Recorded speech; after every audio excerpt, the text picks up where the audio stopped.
Salut à toi! Alors si t'es là aujourd'hui, c'est sûrement que le Guatemala c'est un pays qui t'attire et aujourd'hui je vais te donner encore plus envie de partir à la découverte de ce magnifique pays. C'est parti!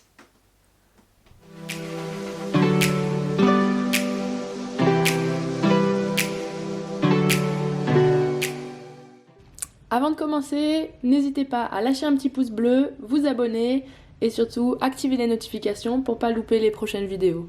Alors je sais pas pourquoi, mais le Guatemala c'est un pays qui m'attire énormément depuis quelques années. Alors je l'ai mis dans ma top liste des pays à aller visiter.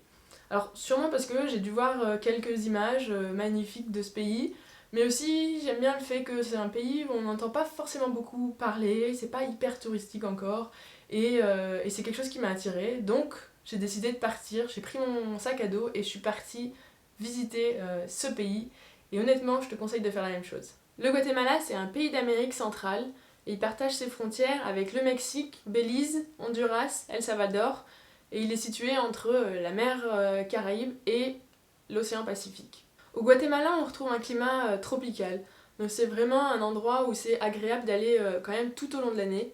On retrouve principalement deux saisons, la saison sèche entre novembre et avril, et une saison des pluies entre mai à octobre. Alors moi j'y suis allée en février, et honnêtement c'était juste parfait.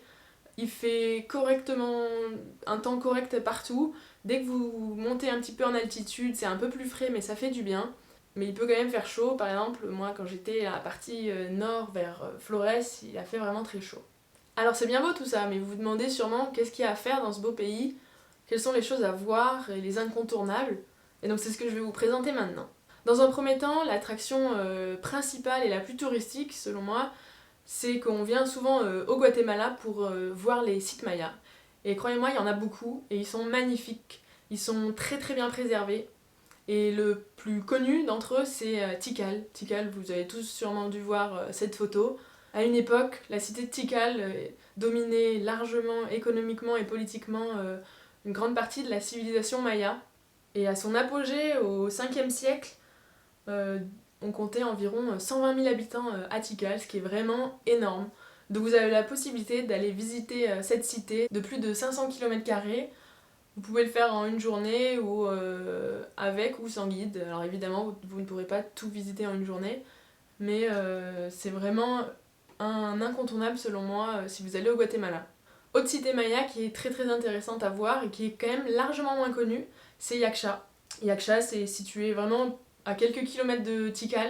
C'est un petit peu plus petit, mais ça reste très intéressant de voir ces vestiges mayas. Vous pouvez facilement visiter Yaksha avec ou sans guide en une demi-journée, une journée en partant de Flores. Autre site archéologique maya qui est intéressant de voir, c'est El Mirador au Guatemala, à la frontière entre le Guatemala et le Mexique. Donc la seule chose c'est que on y va en général sur une semaine et c'est pas donné. Donc si vous avez le temps et que vous voulez aller voir El Mirador, allez-y, apparemment ça vaut vraiment le coup, mais c'est pas forcément à la portée de tout le monde au niveau temps et budget. La seconde chose à faire au Guatemala, évidemment, c'est d'aller voir le lac Atitlan. Le lac Atitlan, on dit qu'il est le plus beau lac du monde, et honnêtement, il est vraiment magnifique. C'est un lac qui se trouve au fond d'un cratère et qui est entouré de volcans. Et honnêtement, c'est juste magnifique. Tout autour du lac, il y a environ 12 villages qui ont chacun leur dialecte maya propre. Et vous avez la possibilité d'aller visiter ces différents villages en prenant les transports en bateau en fait. C'est un peu le bus là-bas. Vous pouvez faire d'un village à l'autre en bateau. Allez visiter ça. Il y a énormément de choses à faire et à voir. Et puis simplement passer quelques temps là-bas pour se poser, se relaxer, visiter les villages, se baigner. Il y a des petites randonnées à faire, faire Indian Nose, faire le volcan San Pedro, ou louer des paddles, juste se baigner. Enfin, c'est vraiment très très sympa comme coin. Après, il y a évidemment la petite ville de Antigua, qui est une ancienne ville coloniale espagnole qui est juste magnifique, toute colorée avec des pavés partout dans le centre. C'est vraiment une très jolie ville qui vaut vraiment le coup. Je conseille même plus d'aller ici que d'aller à Guatemala City qui est la capitale.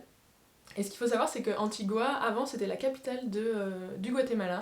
Allez-y là-bas quelques jours, vous pourrez visiter la ville, aller au Cerro de la Cruz pour voir une jolie vue sur la ville. Et c'est également un bon point de départ pour aller faire l'ascension des différents volcans qu'il y a autour de Antigua.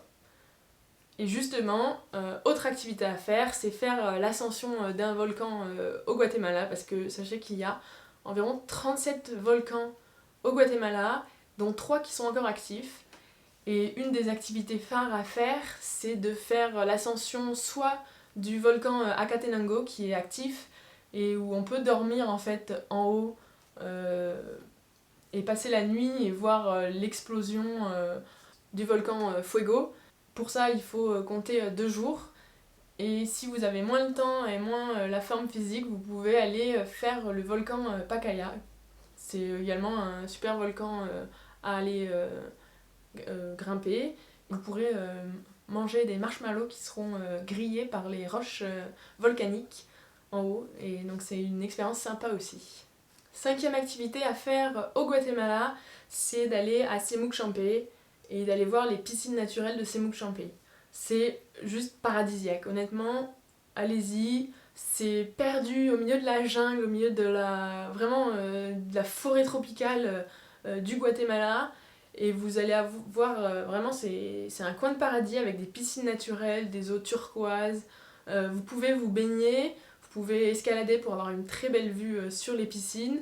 Il y a aussi d'autres activités, vous pouvez faire de la bouée, aller visiter des caves qui sont de nuit en fait, avec une bougie à la main, faire comme un canyoning. C'est vraiment super sympa d'aller passer un jour ou deux dans la région de Semuc Champey. Vraiment, je le recommande. Un autre incontournable selon moi, c'est d'aller se balader dans le marché de Chichicastenango. Alors Chichicastenango, c'est une petite ville qui est pas très loin du lac Atitlan. Vous pourrez facilement y aller en bus ou avec une navette privée à la journée. Et 2 fois par semaine, le jeudi et le dimanche, à Chichicastenango, il y a le marché le plus grand du Guatemala. Et là, on y trouve absolument de tout, que ce soit des fleurs, des habits, des souvenirs, de la nourriture, des repas sur place. Enfin, vraiment, c'est quelque chose vraiment à voir et assez typique local. Alors évidemment il y a beaucoup de touristes, mais on a quand même un bon aperçu de la vie locale, comment ça se passe, les plats traditionnels, comment ils s'habillent. Enfin, c'est vraiment très très sympa de voir ça et de se balader la journée là-dedans. N'hésitez pas à faire un tour sur la côte caraïbe du Guatemala avec le Rio Dulce et Livingstone. C'est une ambiance différente. Alors Rio Dulce, c'est un fleuve en fait qu'on va traverser en bateau et qui est vraiment très très intéressant à voir. Beaucoup d'oiseaux, des maisons sur pilotis de part et d'autre du fleuve. Et en fait, vous êtes obligé de passer par ce fleuve pour rejoindre Livingstone, qui est un village voilà, sur la côte caraïbe, qui a une ambiance différente. C'est ambiance caraïbe et c'est vraiment très très sympa de voir cette petite ambiance. Allez-y pour vous relaxer, vous poser, profiter un petit peu de la plage. C'est sympa à faire.